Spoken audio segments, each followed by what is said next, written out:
Hey, welcome to this session on process and interprocess communication. So this is one of the very important topics of SystemVerilog because it deals with the parallelism, and parallelism is a very important aspect of hardware modeling, important from both the design as well as from the verification point of view. It's a very fundamental topic, so pay attention and make sure you gain clarity in this area. Okay, so the process, so let's start the session on the process. So process is one of the very important, concept in the HDL as well as HVLs. So this is what distinguishes, the Verilog or the system Verilog as a programming language from your regular procedural programming languages like C.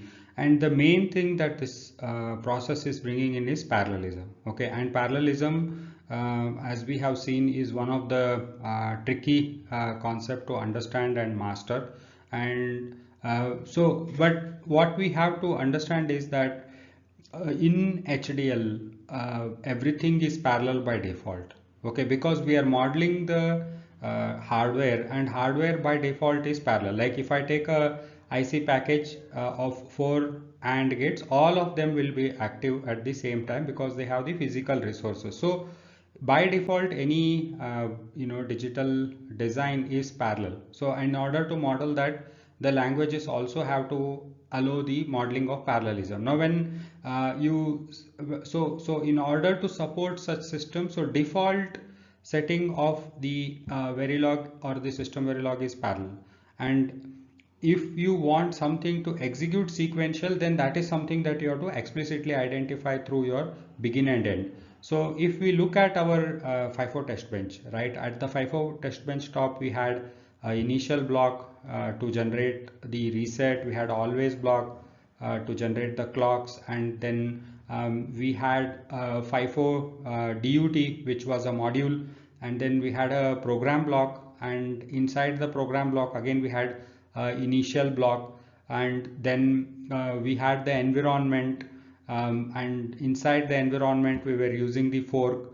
So all of these are running in parallel. Like even at the 540B top, our initial, always, the module instance, the program block, all of them are parallel blocks, and the order in which we specify them doesn't matter.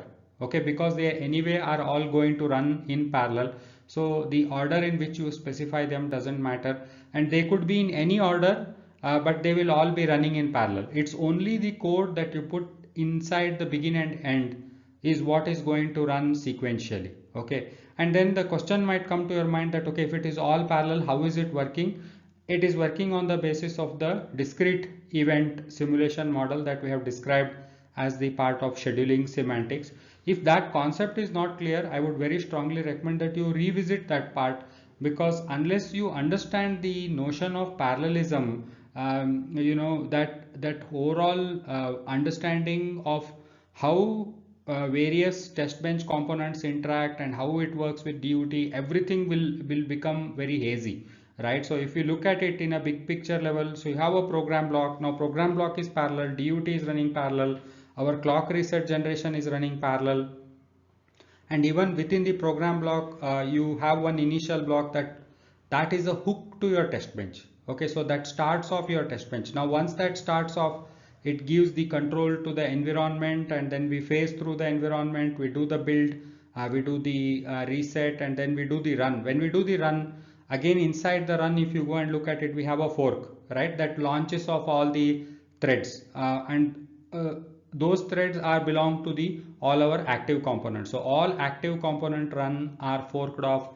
inside your run phase of the environment, right? And then within each of those active components, for example, if it is a driver, it will fork off multiple threads. Like one thread will wait to see if there is a asynchronous reset getting asserted in the middle of operation, and another task thread forever executing your main, which will be doing the task of like looking at the mailbox to see if a transaction has come and driving it out on the interface. So if you look at it, it's hierarchically made up of all these threads, right? At the TV top we have threads, and then we have entered through one initial block within the program block, that is one thread. that guy is launching all your active components, those are threads, and within the active components you are launching multiple threads. So we have so many threads and all of them are executing in parallel, right? And that parallelism is modeled by the discrete event simulation model. So fork is one of the important construct that enables us to build parallelism within the test bench. So we have already been using it, but in this session we will look slightly deeper into it. So initially, so we will look at the other process blocks, which is initial, always, final, and then we'll look at the flavors of fork. So in the Verilog there was only fork join, and in SystemVerilog we have join any and join none. Of course we have already used all of these, but we will now formally look into it as to what do these mean, and understand it a little bit more deeper. And then we have process control. So when with the wait fork, and then you can disable the threads, or you can disable all the threads that are launched by a fork using disable fork. And then you have the timing control element in the process, which could be either done through delay, or we have already seen events, so we can do the event control. Then there is a level sensitive wait. We have used many wait statements, so we'll look a little deeper into those. And then we have intra assignment delays. We have looked at it a little bit in the context of the assignments, but we'll look slightly deeper into those aspects further down in this session.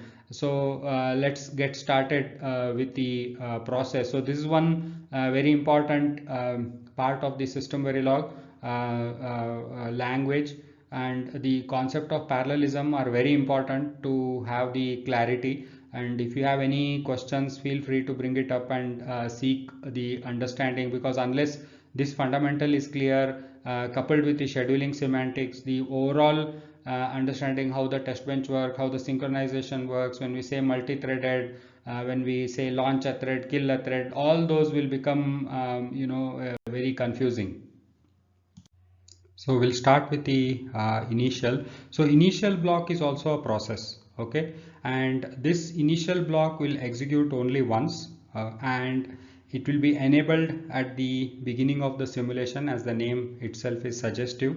And then within the module or interface, you can put even within the program blocks, you can put multiple initial blocks, okay, and then but the irrespective of the order in which you place, they may not execute exactly the order in which you have coded, right? Like you could have one initial block between line 10 to 20, another initial block from line 40 to 50. That doesn't mean that the second initial block that you have coded is going to execute before the first initial block, okay. And there is no implied ordering between even your always block and initial block. So the point that you need to understand is that any construct that leads to creation of a process, right, like what we showed in the previous slide, could be an initial, always, final, fork, anything that creates a process, the order in which they exist among each other doesn't matter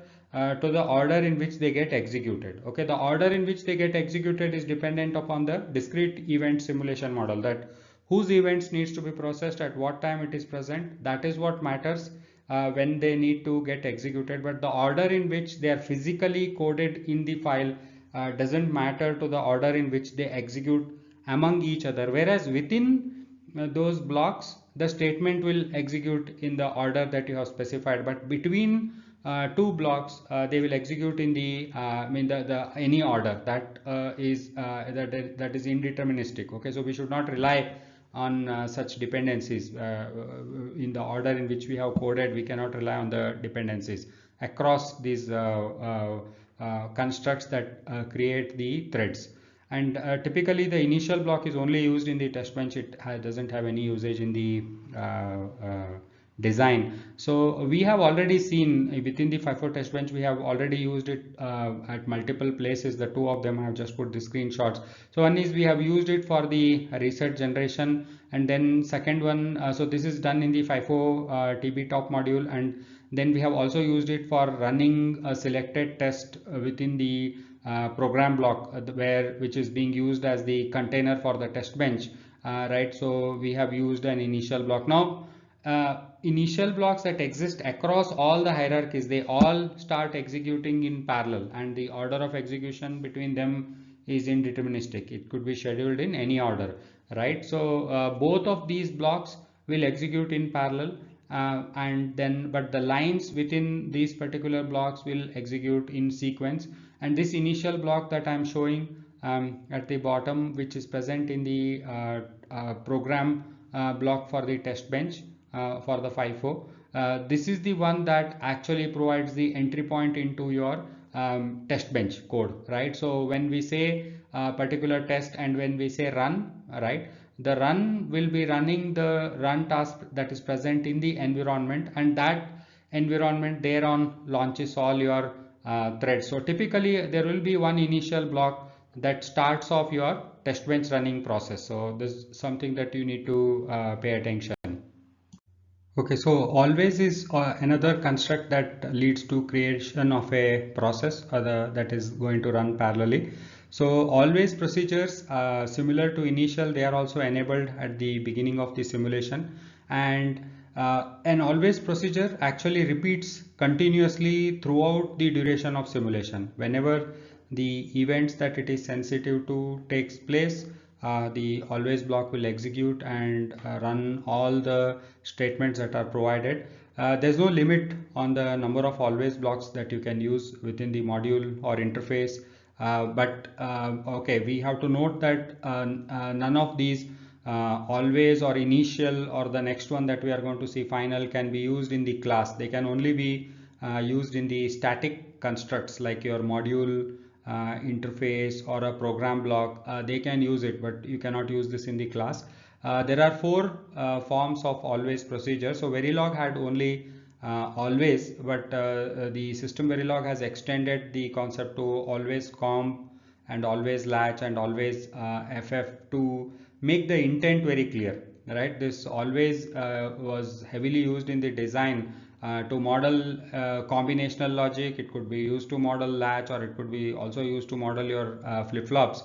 So with the separate constructs, the intent becomes very clear. And we will look at it briefly what each of them mean. We will not go in a very detail, but briefly we will touch base on these flavors. And as always repeats like a forever loop, one thing that you need to keep in mind is if there is no delay control, that is if there isn't any way to advance the simulation time, right? So then it will create a deadlock situation. So what the deadlock means is, like, if I have always, and if I say this average equal to not of average, this is a very similar to the way we generate the clock, but there is no delay control over here, right? And if I put it like this, then this will cause the simulation hang. So sometimes what you will see is that the simulation time will not progress and it will stay stuck over there, and you will not see any waves getting updated, nor you will see any simulation log getting updated. So if you ever face such a scenario, it means there is somewhere in the thread where you have a forever type of a loop without any timing control, right? And because of there's no timing control. Timing control means something that blocks that particular thread or helps advance the time, like you wait for an event or you wait for certain delay which helps you advance the simulation time. None of that is taking place, and hence the simulator is continuously stuck executing it, and it cannot progress the time further. So those leads to simulation hangs, and in those hangs the time doesn't progress.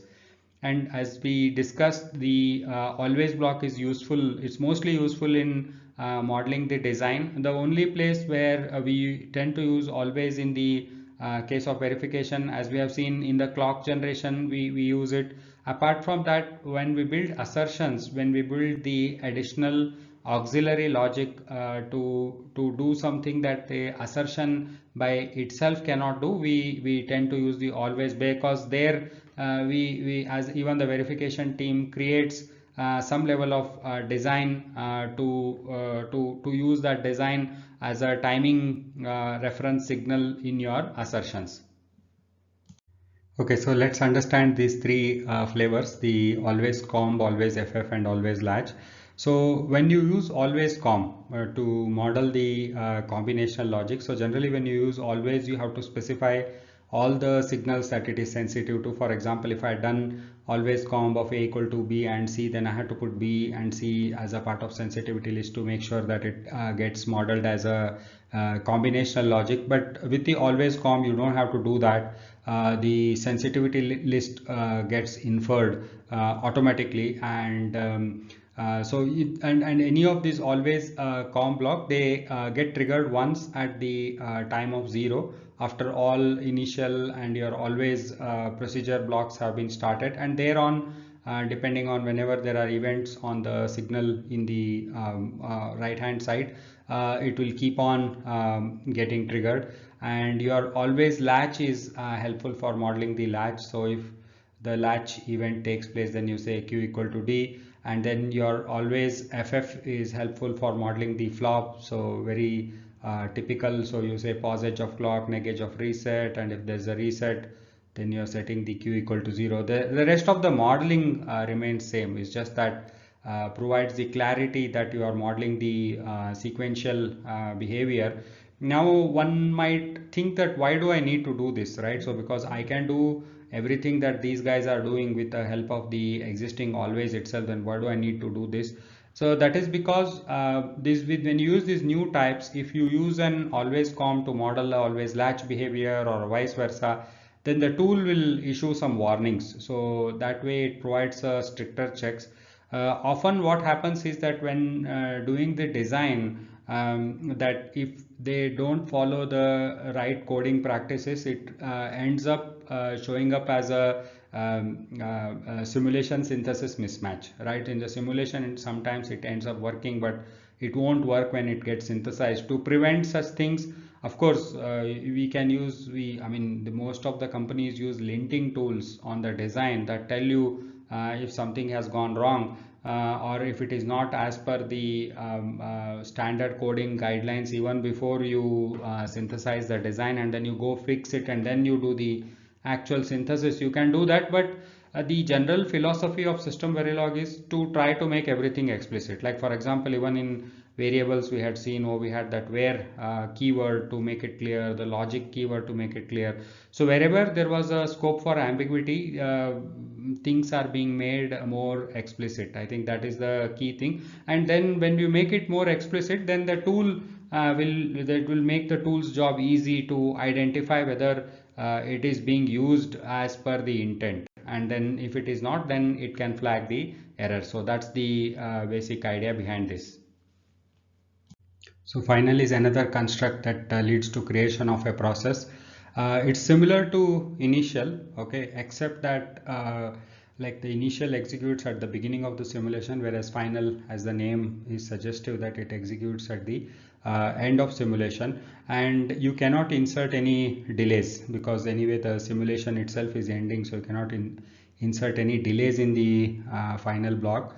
And the typical use case for the final block is to display various statistics about how the test has done, and it's basically about reporting, right? So the reporting is what you use the final block for. And if you can have multiple final blocks similar to initial blocks, and as with any construct that leads to creation of thread, like you have your initial, final, always, fork, any of these things that lead to creation of threads, the ordering is not guaranteed, so they can execute in the arbitrary order. So that is something that I'm re-emphasizing, that you need to keep it in mind.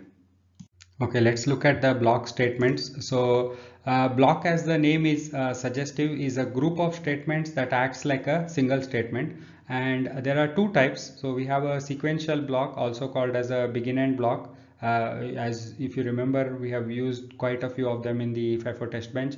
Parallel block, also which of them we have used at quite a few places, is also called as a fork join block. So here is a quick difference between them. And the point that I want to iterate again, and I want you guys to remember, is by default everything in Verilog or SystemVerilog is parallel. That your two module instances are executing in parallel, two initial blocks are executing in parallel, initial always blocks are executing in parallel. Anything that you are doing fork is all executing in parallel. But if you want a sequential behavior, you have to use a sequential block. Okay, so in the sequential block, all the statements will execute in sequence. You can include delays within the sequential block, which we have already seen. Like for example, the reset generation, we said initial and then we said begin and end, right? So that begin and end is nothing but your sequential block. And then control passes out of this sequential block after the last statement gets executed, and it's used with multiple, I think all the constructs use it. So whenever you have multiple statements that have to be executed like a single statement, because all of these by default support only single statement, right? So if you are, it supports only single statement. So if you want multiple statements that execute when they are true, then you have to use begin and end, which is nothing but your sequential block.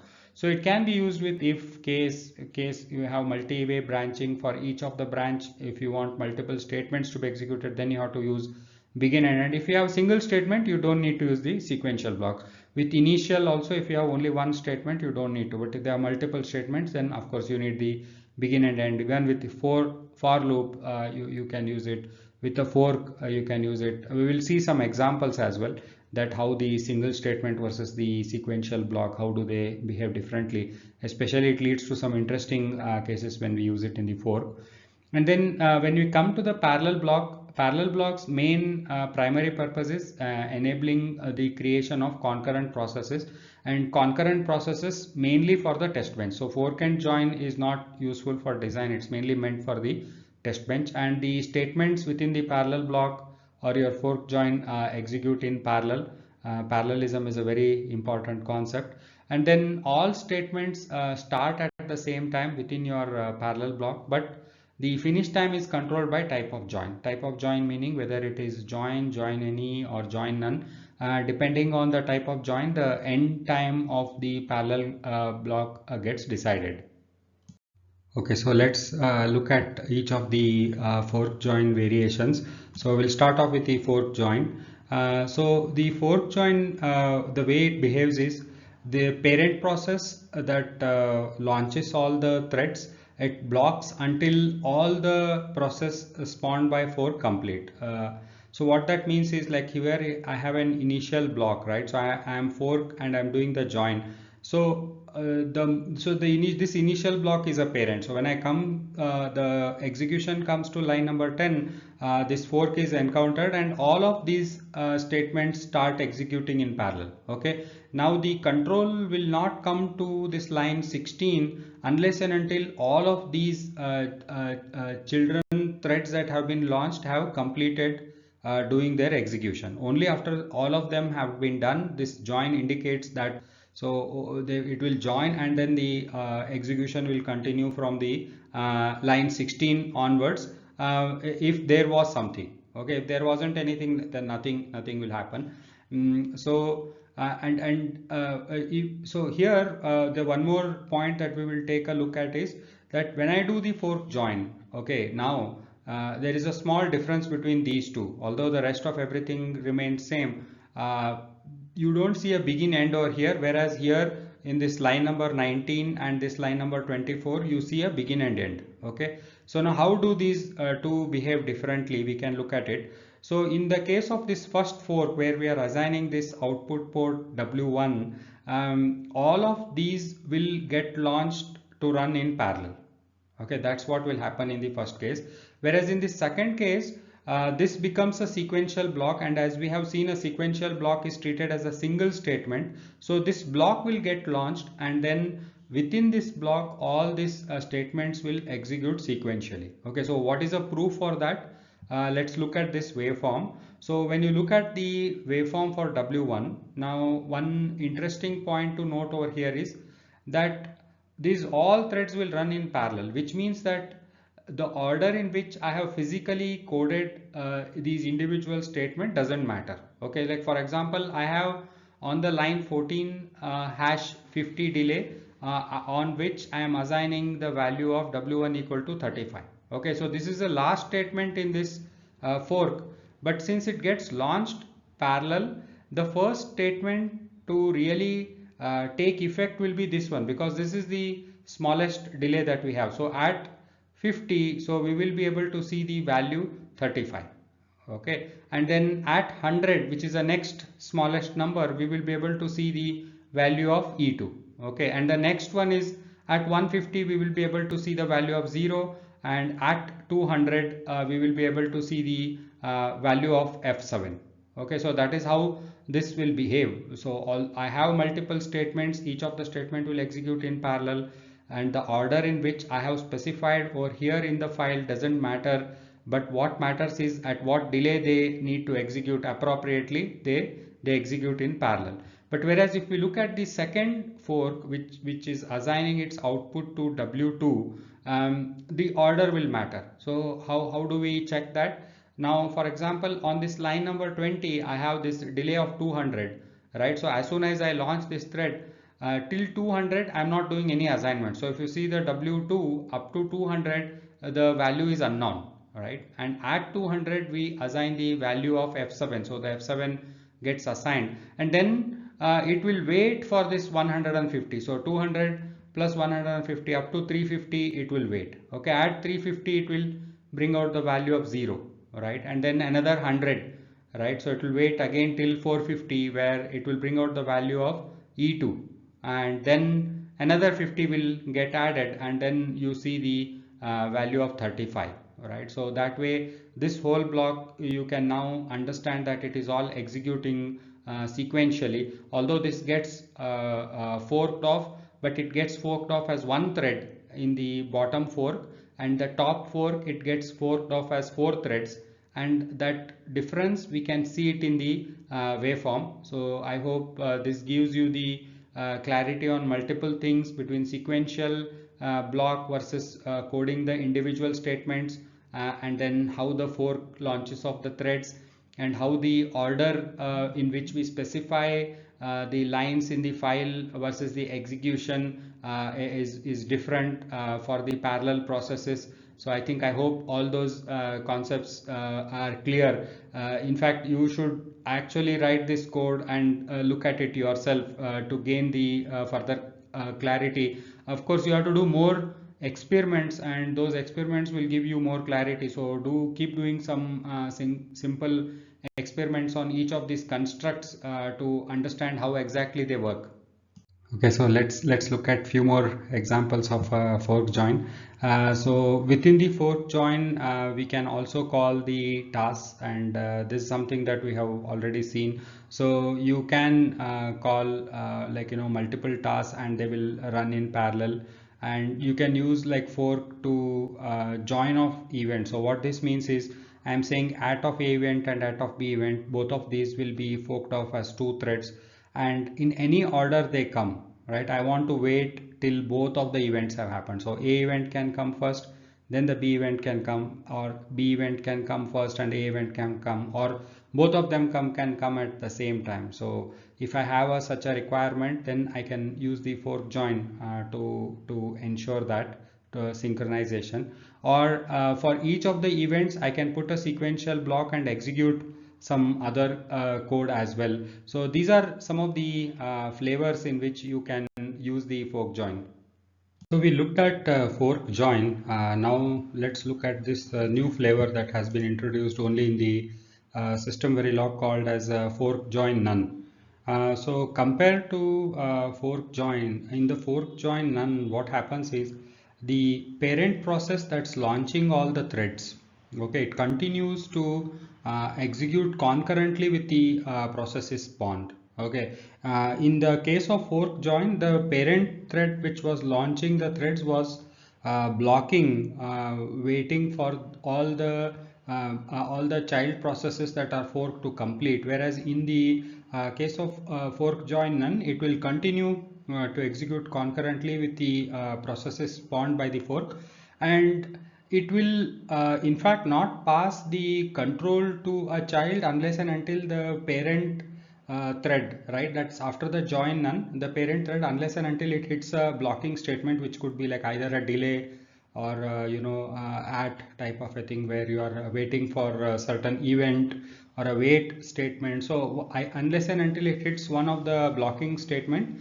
the control won't go to the child threads that have been launched. So that's the behavior of the fork join none. And there's one more fact that exists, so that um, if you have additional variables, right, like especially when you do the fork, you can actually, you have a fork, there's something called a fork header, or the block item declaration area that just comes right after the fork. So before you start launching your begin end blocks or your task calls, you can declare variables. Okay, and these initialization values will be in the scope where the processes are spawned. Okay, so we will look at it as to what it means, and these variables become useful, especially when the processes are spawned in the looping construct. So fork join none especially is used if you have to, let's say, launch 20 threads of something. Okay, so then it's typically the fork join none that is used. And subsequently, once these multiple threads are launched, how do you synchronize it? We will look at it further, like if I have to wait for all of them to complete or wait for few of them to complete, if I need to do that, how do I do it? That's something we will look at. Or if you want to kill some of them, how do you do that? We'll look further in this particular session. Let's understand this with the help of this example as to what this block item declarations mean and why they are important. What we have in this example is we have an initial block, and then we have this for loop, and in this for loop we are launching 4 threads, and we have this begin and end for the for loop. And if you see, we have forked, okay, and then we are calling this function called thread, and this is the thread. It's taking 2 integer arguments, and thread is just printing those 2 arguments. That's all that is happening. So if we see the values that are printed by this particular function, when I pass the values of I and j, so j is an automatic integer variable that is declared in this block context. So I am passing both of them to this function, and if you see, the value of I that is getting printed is 4 for all the 4 threads, and whereas the value that's printed for the j, it is varying 3, 2, 1 and 0. Okay, now why is this happening? If you look at it, what happens is, in the fork join none, as we talked about, that the parent process will continue the execution. Okay, so in this case, what's happening is that we have this for loop is the parent process. Okay, so and it's going to execute it's going to launch all the threads. Okay, it's not going to launch one particular thread and pass the control, right? So the parent is going to run, and all the threads are going to get launched. Okay, they are launched, and after they are launched, okay, then only they will be able to, so when they get to see the value of I, okay, they get to see the value of I only after the for loop execution has finished, because the for loop is the parent. Until this parent finishes the execution, the threads will not be able to see anything, right? Because they are not even getting a chance to execute. So they will get a chance to execute only after this for loop has completed it, which means that at the completion they will only be able to see the final index value. Okay, that is why we have this automatic variable that we have declared over here.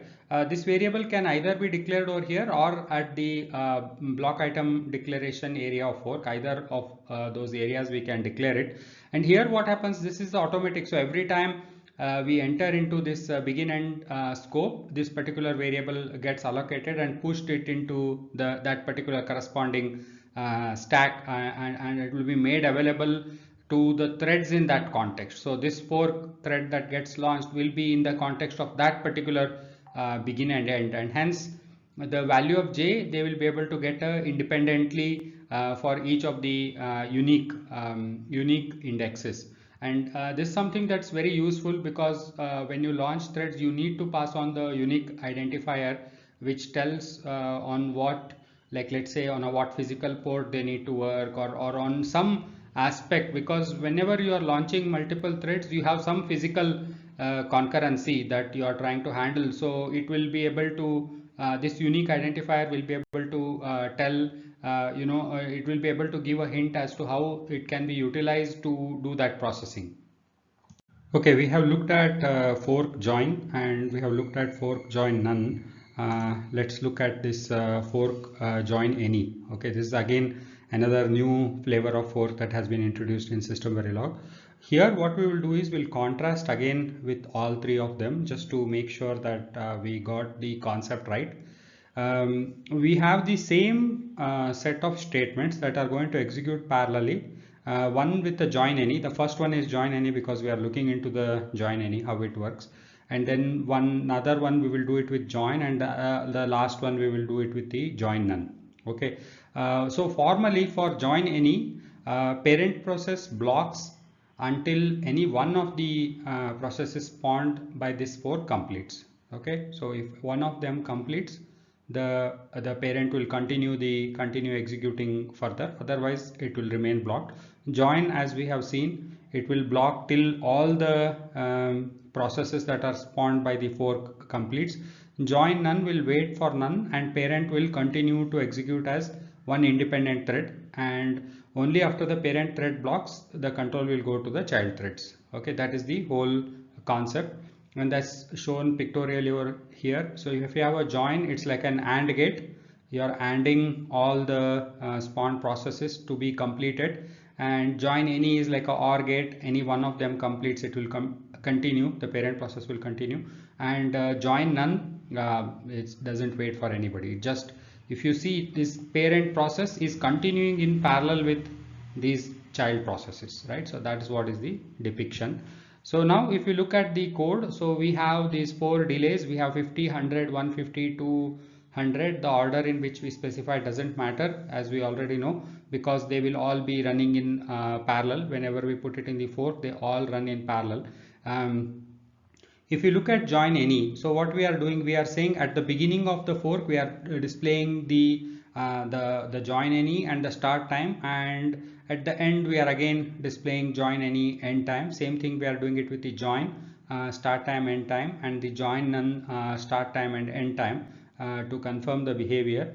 So in the join any, if you look at the log, so all of them we are starting because they are three independent initial blocks, and as we know, all initial blocks execute concurrently, and the order of execution across initial block is indeterministic. So this point we already know. So all three are running parallel. So all the forks are going to start at the time 0, and all of the statements within the fork are exactly same. So join any, if you look at it, it is printing join any end time at time unit of 50.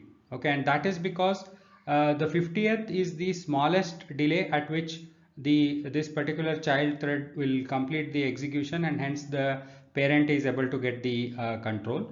Whereas in case of join, if you guessed it right, it's happening at the 200, because it will wait for 50 to complete, the 100, and then 150 the child thread delay to complete, and then 200. When all these four processes have completed, at 200 it's exiting, and hence the end time for the join is only after all four threads have completed execution. Now if you look at the join none, okay, join none started at 0 time and exited at 0 time. It didn't wait for all the threads that are spawned to complete, and then subsequently each of the other threads have completed. So you can very well see that after one join any, parent has gotten the control. In case of, so it sort of is OR behavior, and in case of join, all four of them have completed. That's a AND type of an behavior. And in case of join none, it's a parallel execution. So as we saw even in the previous case where we had the for loop, because of the join none, the for loop continued execution. Okay, it didn't stop after one, it continued execution, and only after all four threads were launched is when and then when the parent blocks is when the child threads got the control. So that's the behavior for the join none. So I hope this contrast gives you the clarity as to what is the difference between each one of them and where to use what, and if you are using join none, then how you need to be using the automatic variables to ensure that the unique loop indexing values are passed to the corresponding threads, so that they can operate on they have the identity and use that identity to operate on the right resources. Okay, so let's take a look at the procedural timing control. Now that we have concluded the process, let's take a look at the procedural timing controls. So we have three types of procedural timing control, and I think we have used all of them, or most of them, I would say.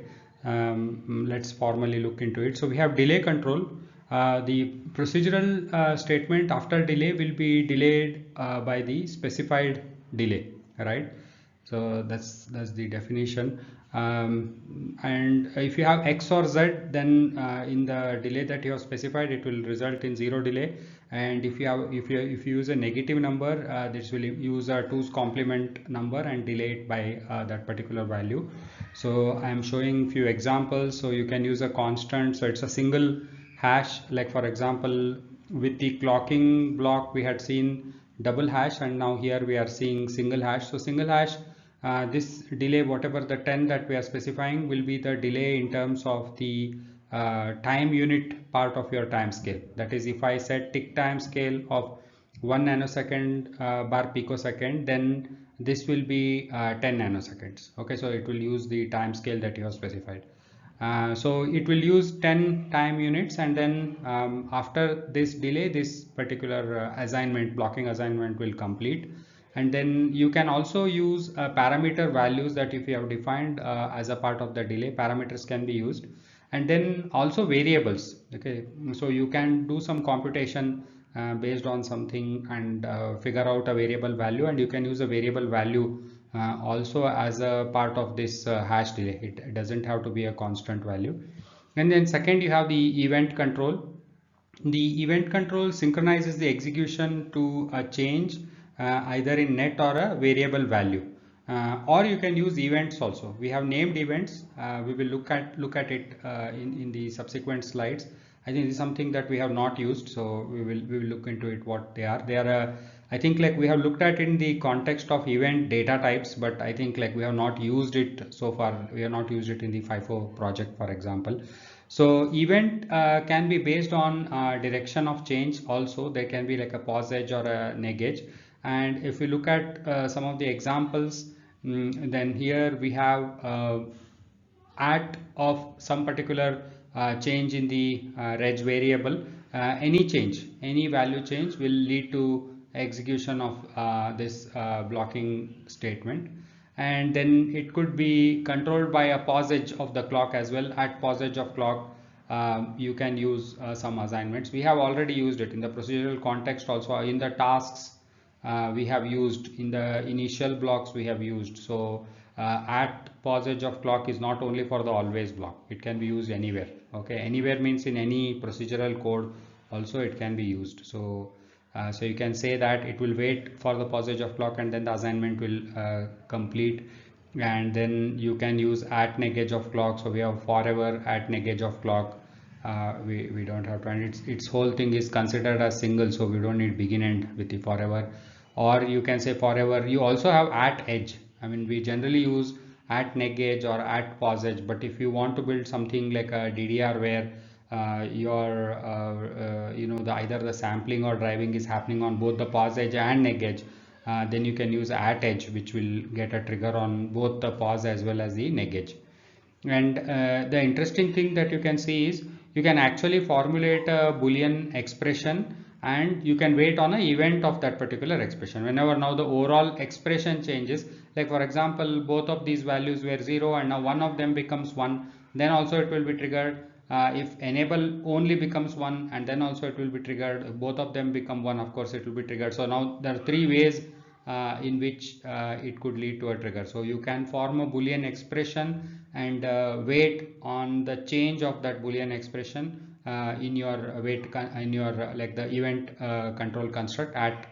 Or you can also use the the or the basically logical expressions of the events itself. So I could be saying at pause edge of clock or at neg edge of clock. I think like while modeling some flops, we have used reset as well to say that at neg edge of reset, we like if we reset, that's a asynchronous reset, we reset the flop, and then at pause edge we assign. So we can directly use the events itself and or them, and when any one of them happens, then this particular, so the difference between these two is here it is on the Boolean expression, whereas here the direct events itself are there. So when any one of them takes place, it's not as an expression overall, but any one of the event will trigger the assignment.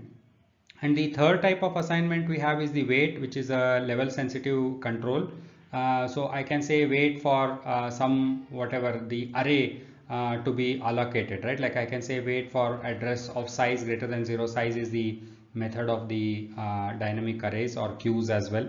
And then I can say wait for like not of enable, and then I can assign some other variable. So I'm waiting for a Boolean expression over here, and this is all level sensitive. What that means is like the point where the execution hits the wait statement, if the enable is 0, then it won't again wait for another event. Okay, this wait will be satisfied because this enable is 0, it will become 1, and hence wait is satisfied, and it will continue with its execution. You can also give the logical expressions like this, which we had used in the FIFO test bench, like the push count is equal to pop count, we block. So wait can be used for such logical expression as well. So these are the three forms of procedural timing controls that are available and which can be utilized while building the test bench components. Okay, so we looked at procedural timing control, and as a part of that we looked at the delay control. Now there is this one interesting thing that happens. So now the delay can be specified as a part of the timing control, right? So we could specify that pound delay, and then we could do an assignment. Now there is also a way that you can specify an intra assignment delay, so or intra assignment event control. So you can have an like a separate event control in the procedural context, or you can do delay and event control as a part of intra assignment. What this means is like I could be just doing, let's say, #5 and then a equal to b, right? That's the example that we saw previously as a part of procedural timing control. That was the first where we were doing delay control. But here what happens is this #5, instead of being on the left hand side, now moves to the right hand side of your assignment operator. And when this happens, how does the behavior change, right? And like both of these, the intra assignment delay and event control can be done, and when they are specified, the assignment statement flow gets modified. Okay, the way it gets modified is that when you have the regular delay or the event control that we saw in the procedural context, is just that that particular assignment completely gets delayed, right? That is both the evaluation of the right hand side expression as well as the assignment, both of them gets delayed. But whereas when we specify it as an intra assignment delay or event control, it's just the delay that it's just that the assignment gets delayed to the right hand to the left hand side, but the right hand side expression evaluation takes place immediately. Somewhat behaves like a non-blocking assignment statements, where the assignment took place in two steps, right? The first step, the evaluation took place, and then in the non-blocking region the assignment took place. So this works, the intra assignment delay works something similar to that. Let's look at the examples to make it clear. So when I have a equal to, and then I'm defining an intra assignment delay of 5 and equal to b, if I were to write it without using a intra assignment delay, it would look something like this. I'll have a begin and end because this is a single statement that I'm trying to represent. Then it will be, I will assign the value of b to a temporary variable, which means that the evaluation of the right hand side has taken place. Then I will do the regular delay control, and after the delay I will be assigning a with the value of temp, which was the 5 time units before. Whatever the value of the b, I am assigning it over here. Okay, similarly you can have like a equal to at pause edge of clock of b, then again you will have a begin and end, whatever the procedural statements we put executes as a single statement, effect of single statement. So then same thing over here at temp equal to b, and then it then waits for the passage of clock.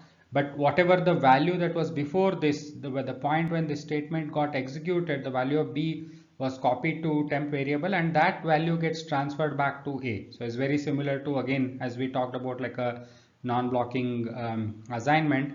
And there could be like a equal to repeat of 3 and again at passage of clock, and then we say b, similar concept. So temp will become equal to b, and then it will wait for, as soon as this statement executes, we sample the value of the right hand side and then copy it into temporary variable. Then we wait for 3 clock cycles, then assign the value that we had copied before 3 clock cycles to the variable a, right? So that's how that it's taking place in 2 steps. We sample or the evaluate the value of right hand side, and then after the intra assignment delay or the event control, so this was a delay and this is the event, after the intra assignment delay or event control, we assign back the RHS that we had evaluated at the time of statement execution.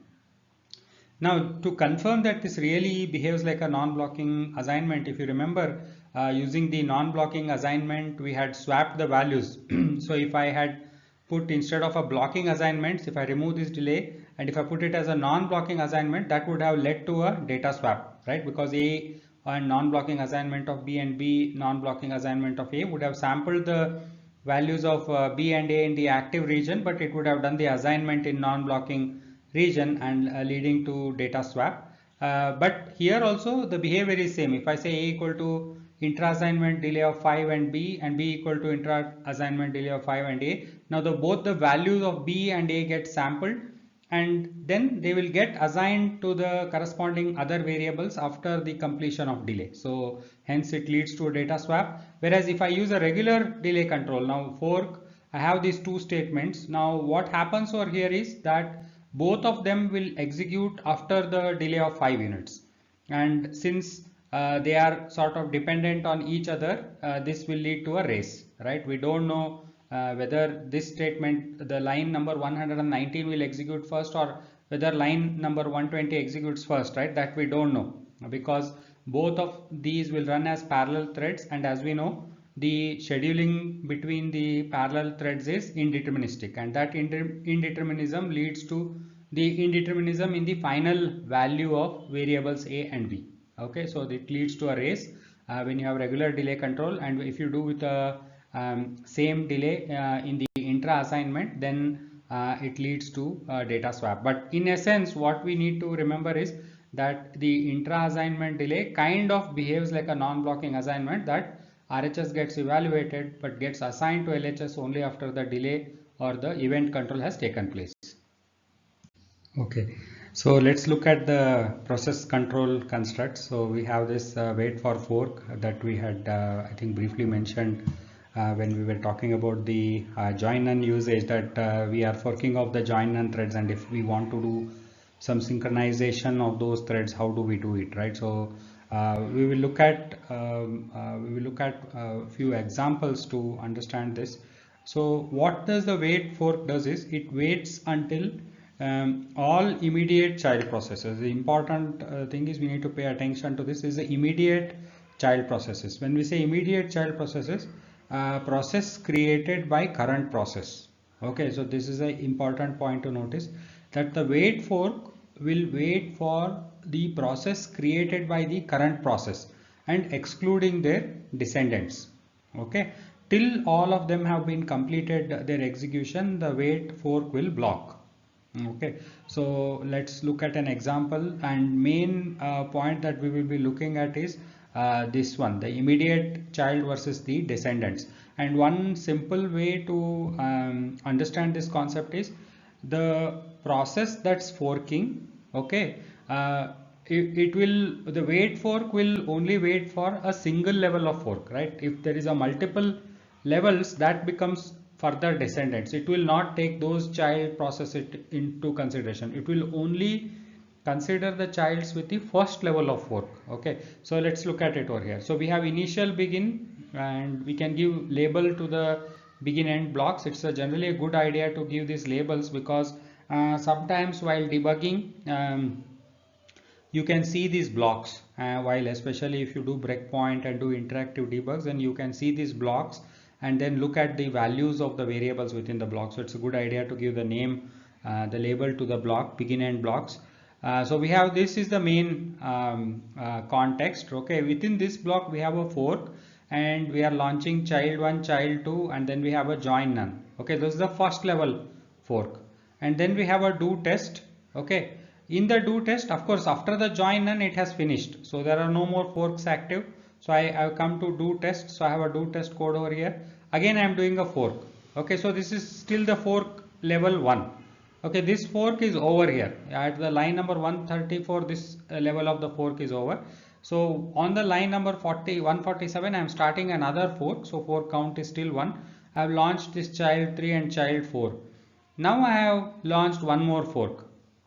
Okay, in this fork I am now launching this descendant 1 and descendant 2 and doing join none. Okay, so now on 150, line number 150, this is the second level of fork for this parent process, with this initial begin end with the test. This is the second level of fork. The line number 150 is the second level of fork, join none, and this fork on 147 we are again doing join none. Okay, and so now these are the descendants. So for these, if I put, now let's look at the wait fork. Okay, we'll hold on to that point for a moment. Then on line number 155 we have again do sequence. Okay, so this fork on line number 147 has ended at 154. So between this this is the second level of fork. At 150 to 153 is a second level of fork, which is why we are calling it as a descendants. And again on line 155 we are calling this do sequence, and in the do sequence this is the function. And as we had seen in our function tasks and function session, functions can only do join none, because the join none, as we have seen, doesn't consume any time, right? It just exits, it launches the child process, it exits, doesn't consume any time, so we can use join none. Now so this is again a one level of fork, right? After this at 150 155 is just a one level of fork.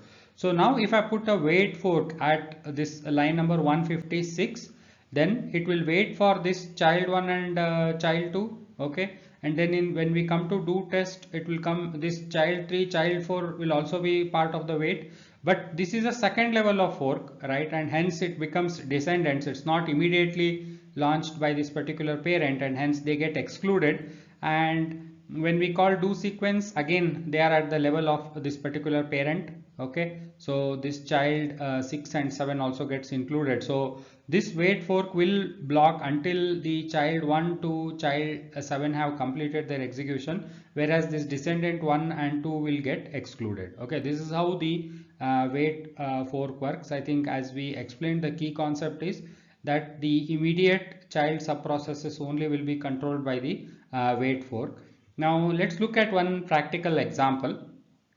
This also solidifies the concept of that block item declaration that we had talked in the context of join none. So we have a requirement that we want to launch some processes that will never end.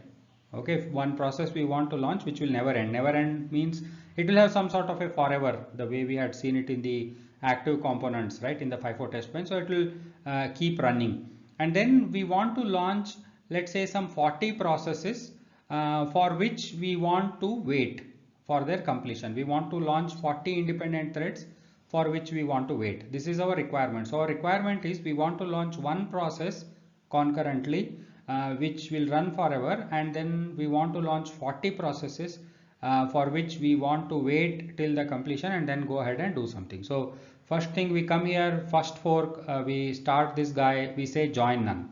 Okay, then we come to this second fork. Okay, so pay attention. Now let's say that we have to understand what happens if I don't put this second fork. Okay, that's the key point over here.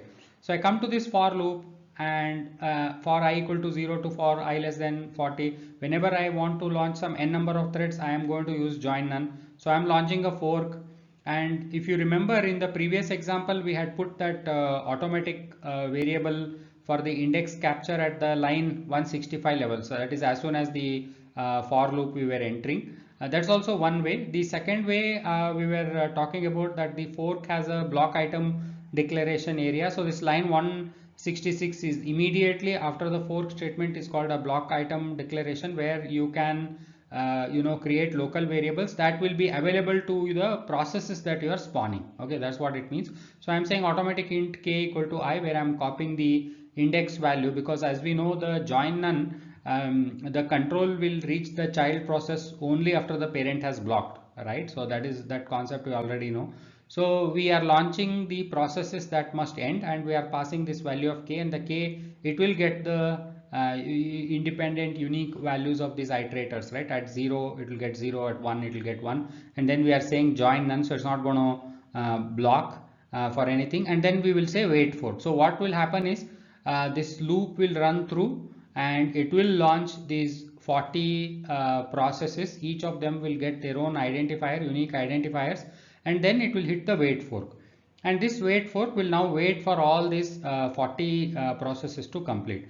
Now imagine if this line number 163, the second fork, if this would not have been there, then this for loop launching these processes would have had a same parent as this guy. So whatever we are launching on the line 159 plus this for loop, they would have belonged to the same parent process, and hence wait fork would have waited for this guy also, right? The one process that will never end. Okay, and hence it would have defied the purpose. So we have put this one more fork, and hence what happens is now the inner process is what becomes the primary for the wait fork.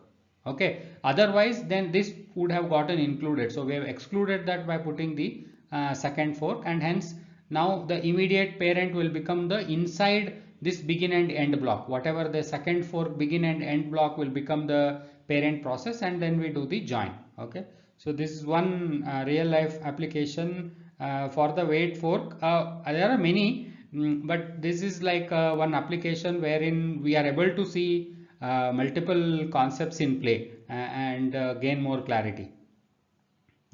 Okay, so disable is a statement that you can use for terminating the concurrent active processes, and it can be used for terminating the task, right? A task might be in the middle of execution. You can use disable with the task name to terminate it. You can use it on label statements, that is you can give a label colon some particular execution that you are doing. I could be saying label colon repeat, right? So that could be iterating through multiple things, and you can call disable on that label to terminate that looping or iteration. Then you can terminate labeled begin and end blocks, that is like as we had seen in the previous slide, we have begin colon some label, begin colon test, right? So we can use that name and then terminate it. If you have deferred assertions, they can be terminated by disable. If you have procedural concurrent assertion, that is a concurrent assertion initiated in the procedural context, can be terminated. And then if you terminate the task with a disable statement, the control comes to the line that is following the task enabling statement, or if you terminate it for a block, then the statement following that particular block. Okay, task enabling statement is nothing but a task call, and when you do it on a task, there is one thing, that the result of the output and in-out arguments we don't know. Okay, they may not be specified because we don't know because we know that in the tasks the output and the in-out argument only gets copied towards the end of the task, after the task execution has really completed. So now since we have terminated in the middle, these values are sort of undefined. And then if you have any non-blocking assignments that got scheduled but didn't get executed, those are something then could result in an undefined behavior. And then if you have procedural continuous assignment statements, right? So these are the continuous assignment statements executed in the procedural context using this assign and force, that provide you the timing control as to when do you want to start the procedural, when you want to start the continuous assignment, and when do you want to stop, right? So those how the behavior would be, they can have potentially unspecified behavior. So disable is not a very graceful thing. You have to use it carefully, and it can also be used to disable named blocks which could be present within the function. So I can have function something something, and I could have a begin and end. Basically begin and end is nothing but one line of, I want it to execute it as one unit, right? So if you have something like that, those can also be disabled, but it cannot disable the function itself. Okay, so the disable can disable really the tasks and the labeled begin and end blocks. That's what this particular point is trying to clarify. Let's look at an example. So here we have one begin and end, and we have a block name, and then I'm assigning the reg A variable to reg B, and then I have a disable block name. So once this is executed, this particular block terminates the execution, and hence this assignment on line 176, which is reg C equal to reg A, will not execute. Okay, so then after the line 175, think of it like a break. Okay, so it's going to come out of this block and the execution will continue from the line 178.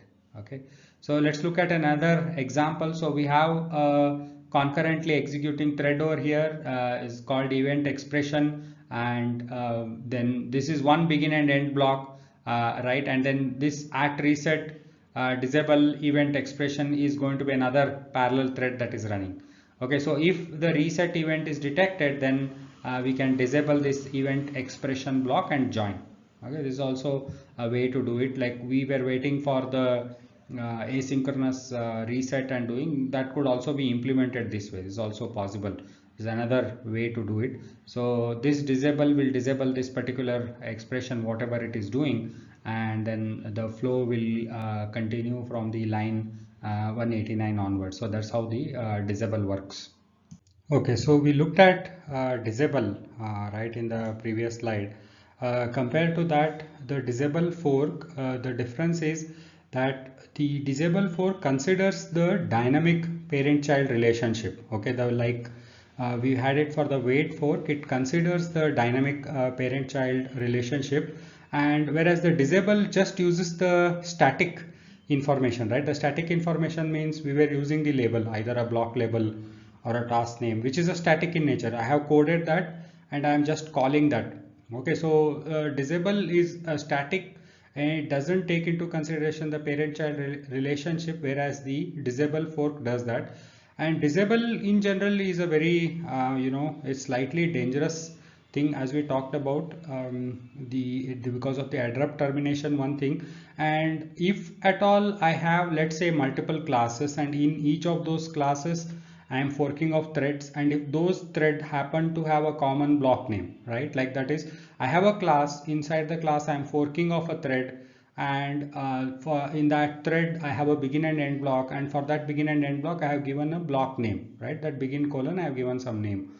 Now when I do disable of that particular block name, then what happens is that if I had multiple instances of those class, then in all the classes the threads will get terminated. Now sometimes that may be your intention, or sometimes your intention is to terminate the threads that are present within that particular class, not across all the class instances, but the disable will work that way. Okay, so that is something that you need to be careful with. Whereas if we compare the disable fork, okay, let's first define it formally. So disable fork shall end the processes that were spawned by the calling thread. So for example, here I have an example.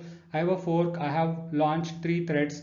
Wait for device 1, address, and 7 when the address becomes 7, when address becomes 13. So I'm waiting for these 3 addresses to be seen. Join any, then disable fork. So what will happen when any one of these addresses is found, then the join any gets satisfied, and then when I say disable fork, the other 2 threads or whichever threads that the condition was not satisfied will get terminated. Okay, but only that will get terminated.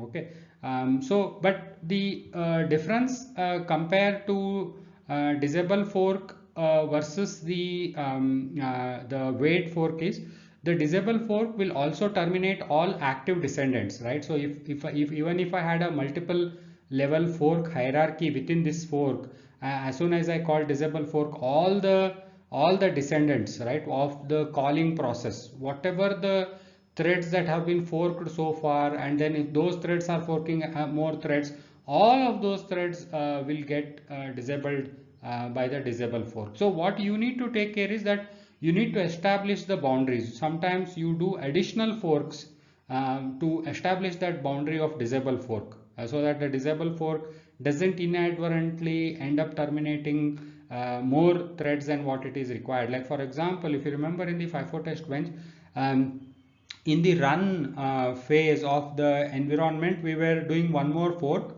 and then within the active components again we were doing fork. Okay, so we know that active component has a fork, so why do we again do a fork in the environment, right? So that is to establish that fork boundaries, so that even if the active component after that active like if it a reset in the middle of operation detection, when it does a disable fork, that doesn't affect other components that might not be affected by the asynchronous reset. Of course, asynchronous reset is something that's going to affect everybody, but I hope you get the point, right? So the point is that you establish fork boundaries such that disable fork terminates only the descendants of the corresponding calling thread, and that way it doesn't inadvertently terminate the other thread. So that's something that you need to take care, but it's always recommended to use disable fork over disable.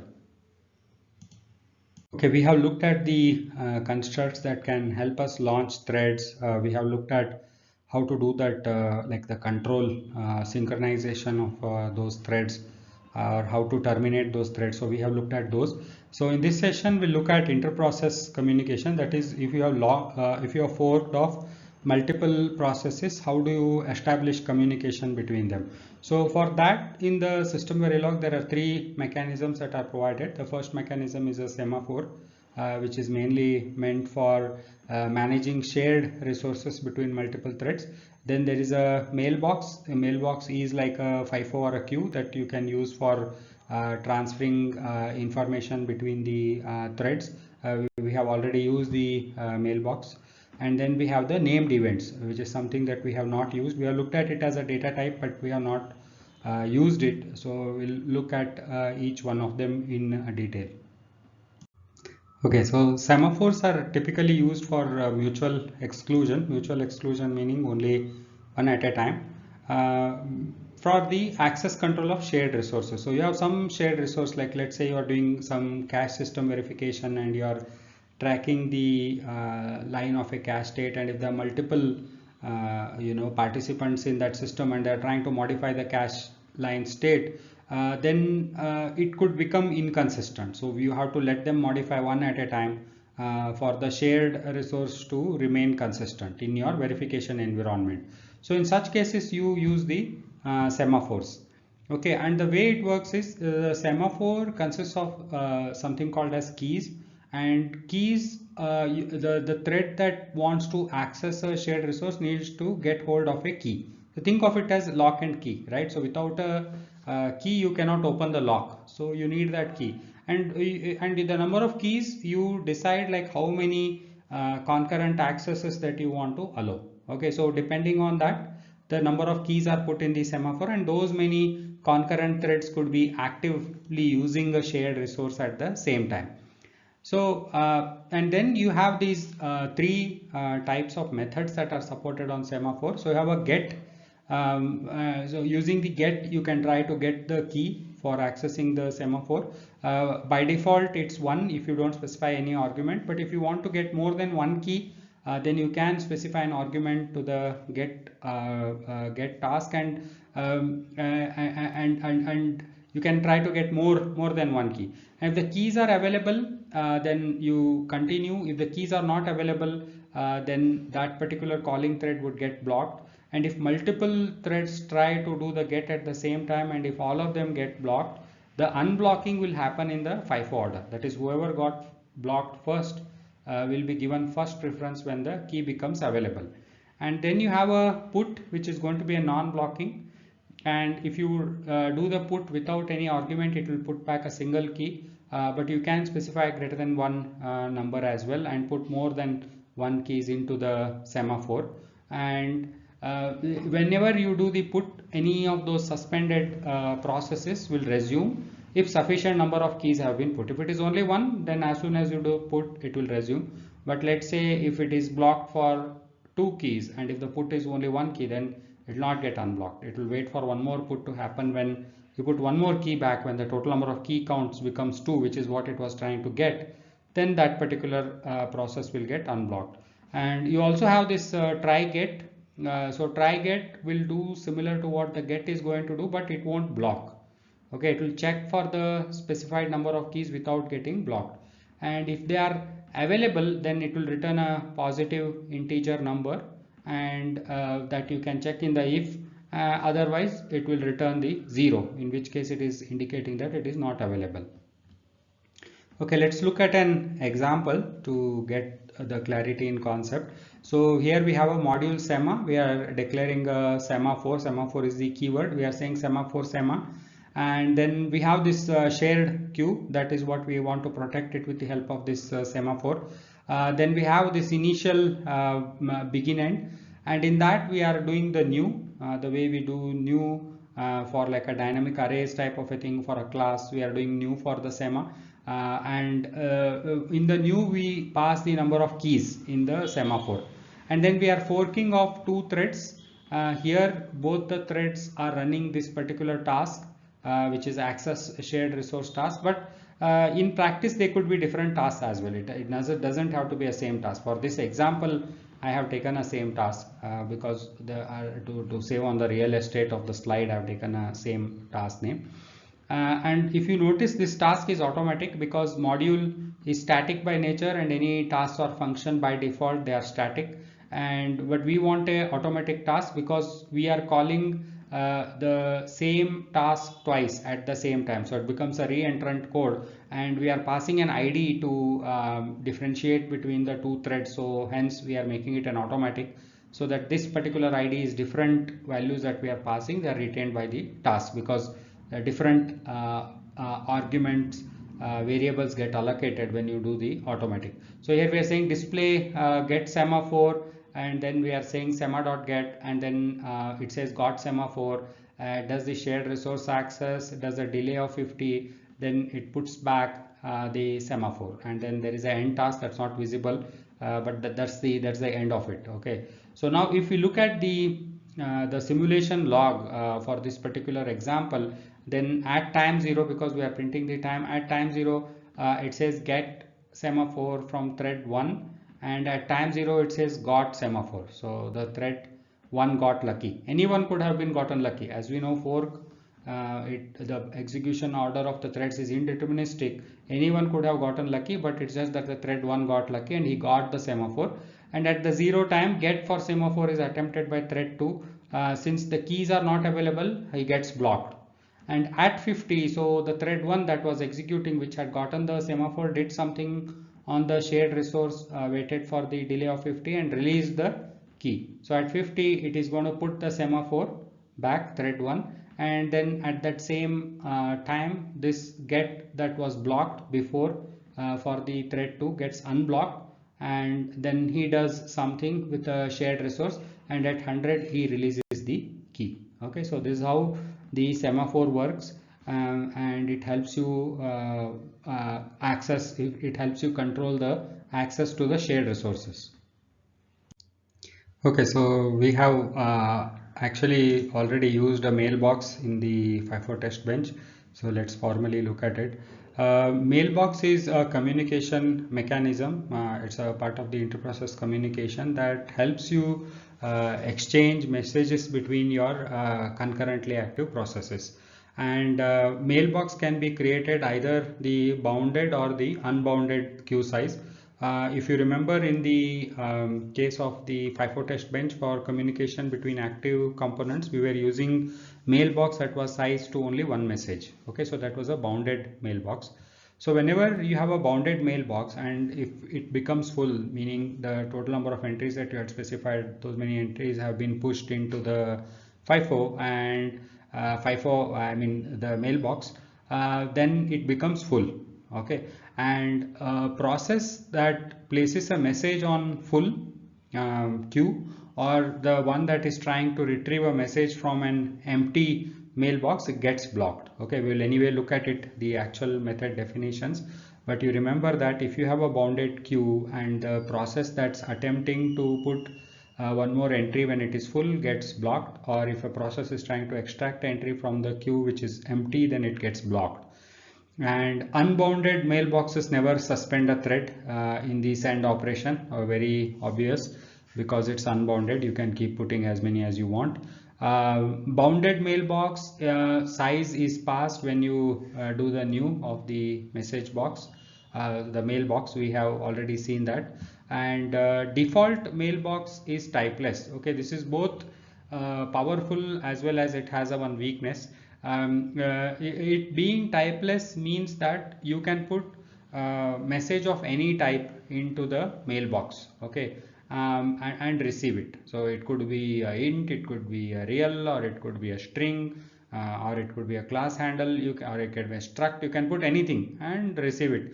But what happens is that if you put different data types and try to retrieve different data types, then there can be a potentially mismatch, because you can't retrieve it in the when you have there's no type compatibility, as we have seen in the data types session. If there is no type compatibility, if you try to take string in a int type of a variable, then there is a type incompatibility, right? And that results in runtime errors.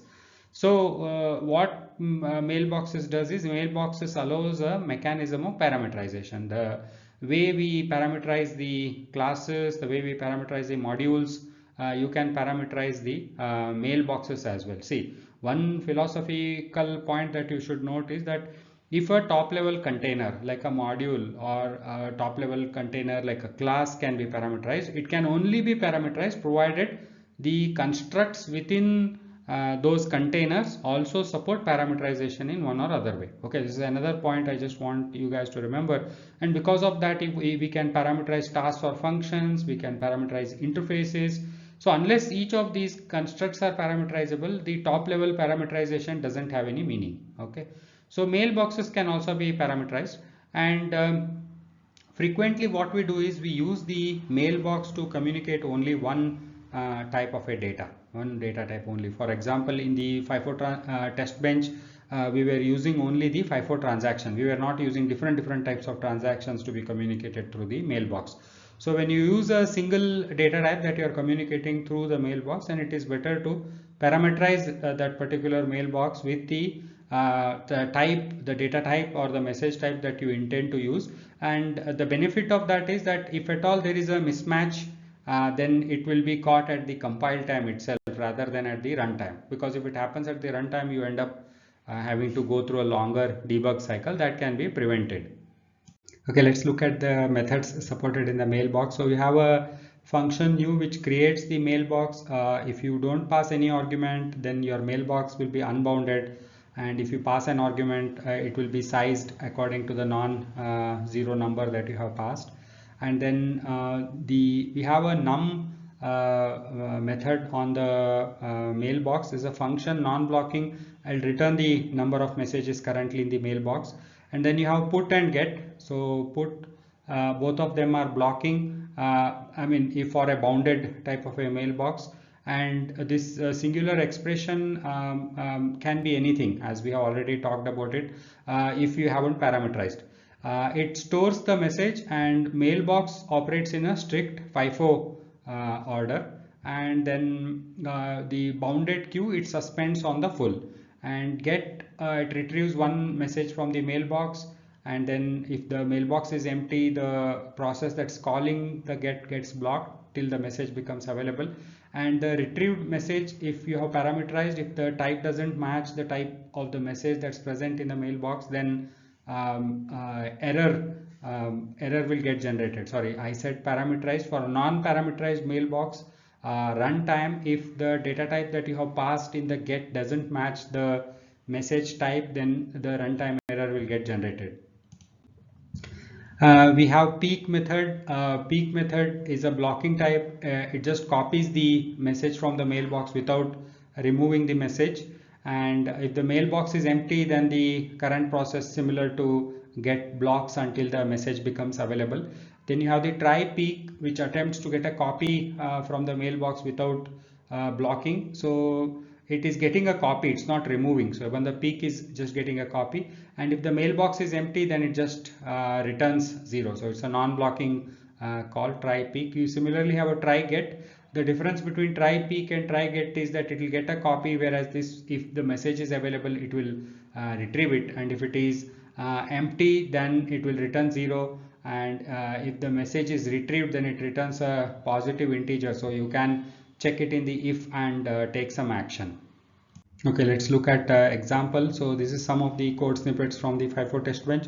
So you have declared a mailbox gen to push DRB, and then in the environment we were creating the mailbox and we are passing the argument value of 1, which means bounded, and these were 2 threads. So the top one was generator thread and the bottom one is a driver thread. Okay, so in the generator thread we are creating a FIFO transaction and we are putting it in, and since it is 1, as soon as you put it, there is 1, it gets blocked, right? And then the peak, if this process had already executed it on an empty mailbox, it would have gotten blocked, and as soon as the put executes, the peak will get unblocked and do that activity on the interface, and then it will do the get, right? So peak process get is the order in which you do it, and then you do it with the put, and when you do it with the single mailbox size, then this synchronization takes place at one message is ping ponged between the 2 communicators. Okay, that's how it works. This concept we will again see in the context of UVM, how it works with the TLM ports. So whatever the concept that you have learned gets extended further. Now, if this mailbox is a non-parameterized mailbox, so although we are passing a FIFO transaction, we could pass any data type. There's no restriction. As long as you take out the same data type, there is no problem. So you can also create a parameterized mailbox pound sign. Parameterization is always done with a pound sign, and in this parenthesis you can pass the data type with which you want to parameterize the mailbox, and then thereon you always at the compile time itself, it will do the check that if you try to put or get a non-string data type into this mailbox, it will generate a error, compile time error. Okay, so this is the last part of the interprocess communication. So we have already looked at semaphore for shared resource protection. We have looked at mailbox for passing messages between the 2 concurrent processes, and then we are now looking at the named events. Okay, we have already looked at the events as a part of our data type. So an identifier defined as an event data type is called named event. So you have this event keyword and you can define an identifier that becomes a named event. A named event, you can perform 2 operations on a named event. One is you can trigger a event, or you can wait on a particular event. Those are the 2 things that you can do. And this minus and the greater than symbol is used for triggering.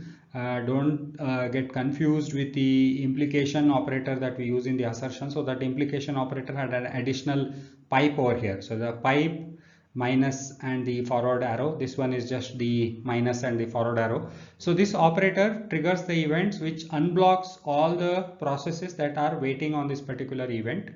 And you have this minus followed by this double greater than sign operator, which triggers the referenced event in the non-blocking assignment region of the simulation cycle. I have not used it any time, but just know that it exists, because sometimes if you see this particular thing, don't get confused. And this trigger shall unblock the waiting process whether the wait executes before. Okay, before means before the current time step. Okay, or in the same simulation time as the trigger operation. So in the same time, like at let's say 1 nanosecond, if the wait has blocked and at 1 nanosecond only we are triggering, then it will still capture it, provided that the wait, the process that is waiting for the event should block before the trigger. It could happen in the same time step, but within that 1 nanos, if it is executing, first you should, the guy who is waiting for the event has to get blocked, and then the trigger happens, and only it will capture it. So okay, this point will become clear when we look at an example.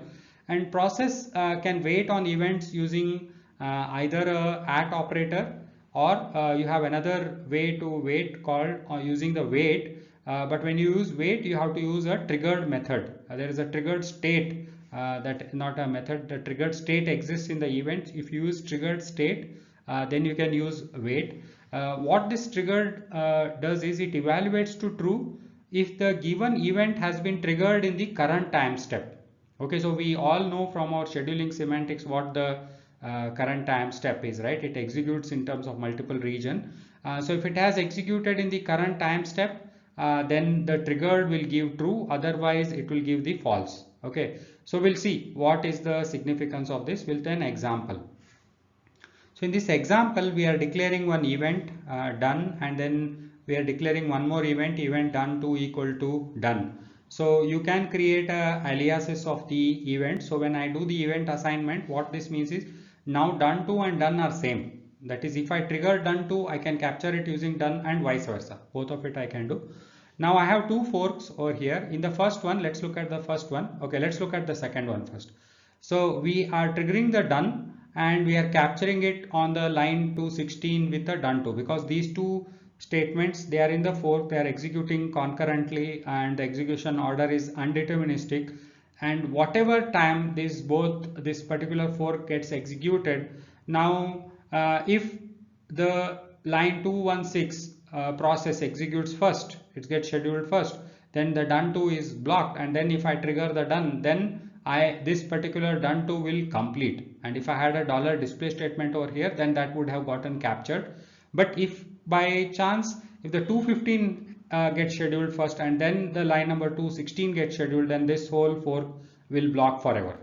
Okay, that's what will happen. Now this is a problem, right? And the way you can solve this problem is you can use done.triggered. So here what happens, although in the same time step we were executing, just because of the ordering of the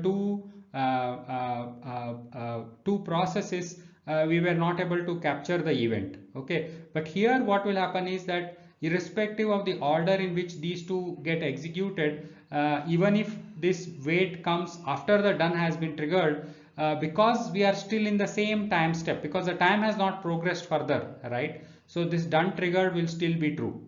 Okay, now one caveat over with the done triggered, although this is just a theoretical caveat, that if this type of a fork mechanism without progressing time, if it is executing multiple times, then the dot triggered will remain true, because once it is set in one time step, okay, in that whatever the regions that we have scheduling semantics, it gets set, it will remain set in that time step till it moves to the next time step, right? Like it is set at 1, when it moves to 2, then only it will get reset. Within the 1, it will not get reset again. Now if you remember the scheduling semantics, we had paths, because now the further non-blocking assignments again could trigger the active assignments due to some sensitivity list update, right? So it can go back and re-trigger again. If that type of an activity is built in this type of a arrangement where you have non-time consuming code which is repeatedly triggering, then it won't work.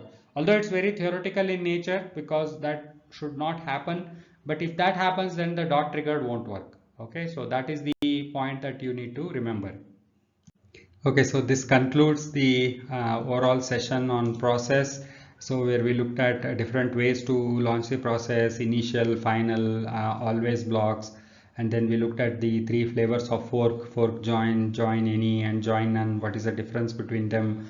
And then the process control, where we looked at the wait for fork and the disable fork, which respect the child, the parent-child relationship in the fork, whereas disable, which doesn't respect, and how each one of them differ. We looked at those, and then we looked at the interprocess communication mechanisms. We looked at semaphores for shared resource protection.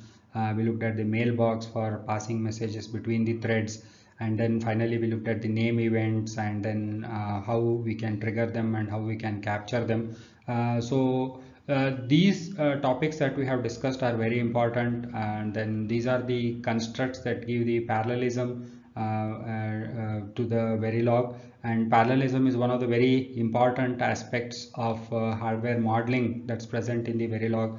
And whenever you look at any Verilog code, especially Don't read it like a procedural code line by line. If you see a fork, if you see an initial block, if you see a always block, that picture that these entities are executing concurrently should come up in your mind. That is very, very important.